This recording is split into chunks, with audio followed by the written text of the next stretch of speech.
Hey, if you do what I'm about to tell you, you will get hired in the next 90 days. How do I know this? I've helped over 200 nurses just like you, nursing students, new grads that are getting hired in less than 90 days doing the 3 things that I'm about to share with you. And these things, no recruiter will ever tell you to do this. But these are the 3 things that will get you hired. And I'm not talking about just any job. I'm talking about your dream role that you want.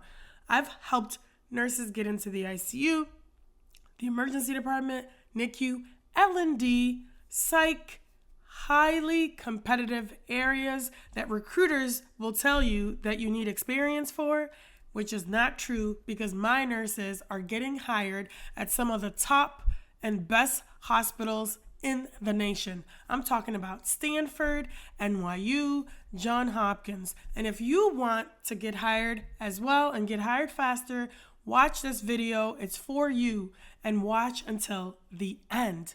Number 1, you need to be forward. What do I mean by that? Be forward in the sense of being aggressive, being proactive. Stop being shy. Stop thinking that you're bothering people by emailing them or following up.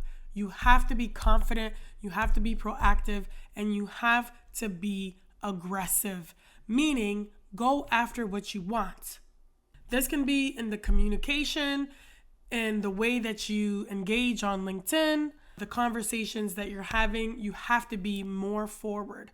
In fact, if you follow up with recruiters, you're actually doing them a favor.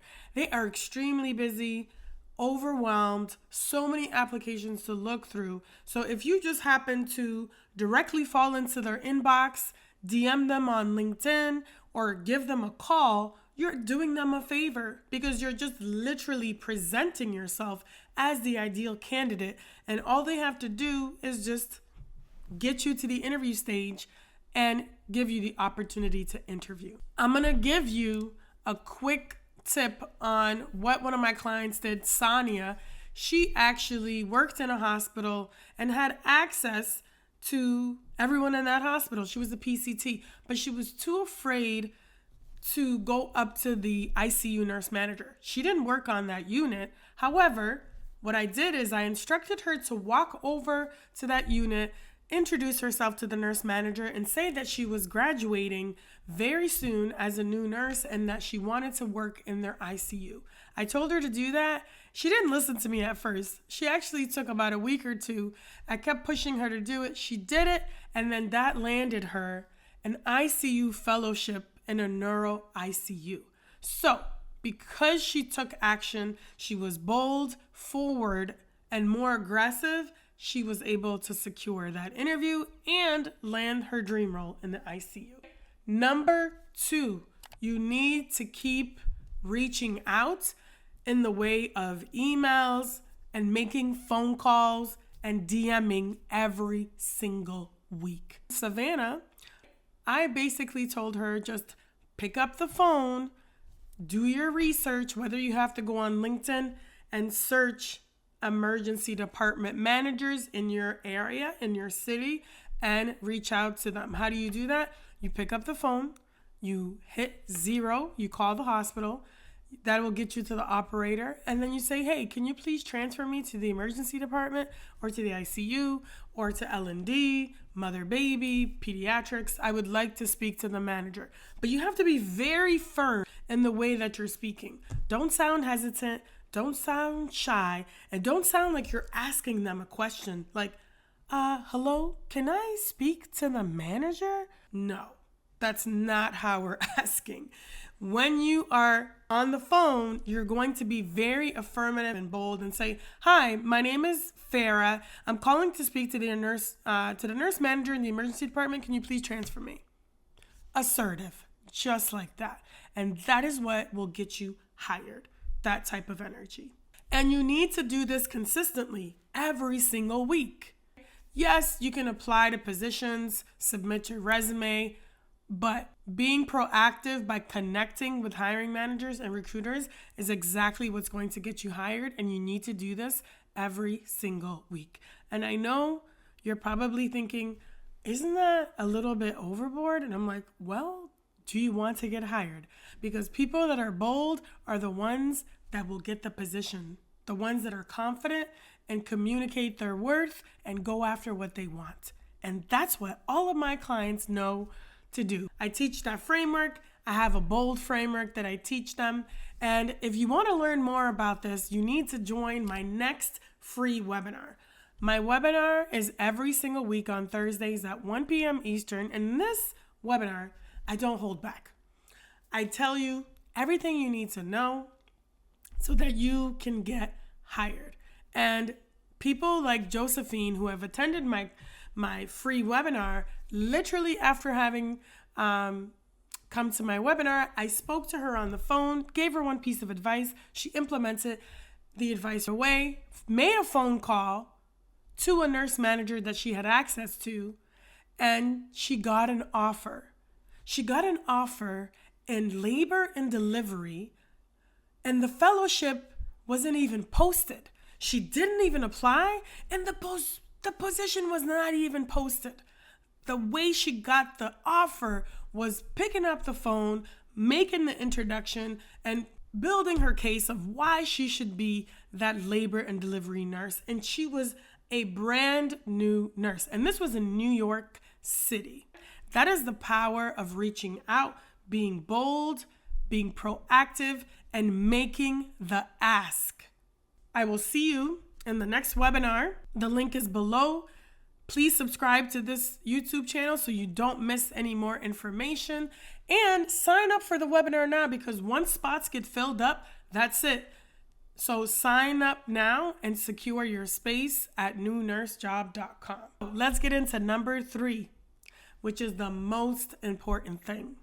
You need to have interview preparation with a career coach like myself. So yes, you can have an interview prep with a friend, with a family member, but I don't recommend it because they're not a nurse and they don't do what I do. They haven't helped over 200 nurses land a dream role. This is coming from a nurse who was where you're sitting now. Literally a new graduate nurse being told that I would never be an emergency nurse and that I should start in med-surg. And I refused to take that narrative. I was bold. I went after what I wanted, and I got 2 emergency department offers as a nursing student. And this is why I create the content that I do today. And this is why all my nurses get the positions that they get, because I understand them and I provide the real feedback that they need to be successful. I'm not gonna sugarcoat anything. I will tell you what you're doing wrong in your interviews. Many new graduate nurses come to me and they're like, I don't know why I'm not getting hired. They're not giving me feedback. Trust and believe, I will give you that feedback. Many times it's because you're sounding like everybody else. You're sounding extremely scripted, like you looked up the answers and memorized it on Google, and it sounds like not authentic. It's not coming directly from you, and you're not confident in your interviews and the way you answer, and you don't even know what questions they're going to ask, so you're not prepared. Specifically behavioral style questions, you don't know what stories to share and you don't know how to share them, and that is what's keeping you from landing these offers. Especially if you keep getting interviews, but you're not getting the offer. The problem is you need an expert like me, who's a nurse career coach, who will guide you step by step on what to say and what not to say in your interview. Streamline your interview pitch so when you go in there, you slay your confidence and you articulate your value. And you're doing them a favor by showing up. That's the type of attitude you gotta have when you enter this interview space. And you need to understand what they really want and how to present yourself and position yourself as the only candidate that matters so that you can actually get a same day offer. Many of my clients get same day offers, meaning they have the interview and within hours later, they get a phone call and a verbal offer. Or they get next day offers or same week offers, which is insane. Now that you know the 3 things that you need to get hired, the next step is to learn how to interview better. So watch my next video, because most new nurses don't realize that knowing is half the battle, but you actually have to practice. You have to put it into play. And if you don't, and you think, oh, I know what to say in my head, and you don't actually practice it, you're going to be so nervous on the interview, and you're not going to even know how to say it. You're going to stumble on your words, you're going to ramble, and it's not going to be a good look. So in my next video, I break down the 5 most commonly asked questions and how you can be prepared to answer them. And answer them in a way that's authentic and not just what you Google, because that's the missing piece between you and your dream role.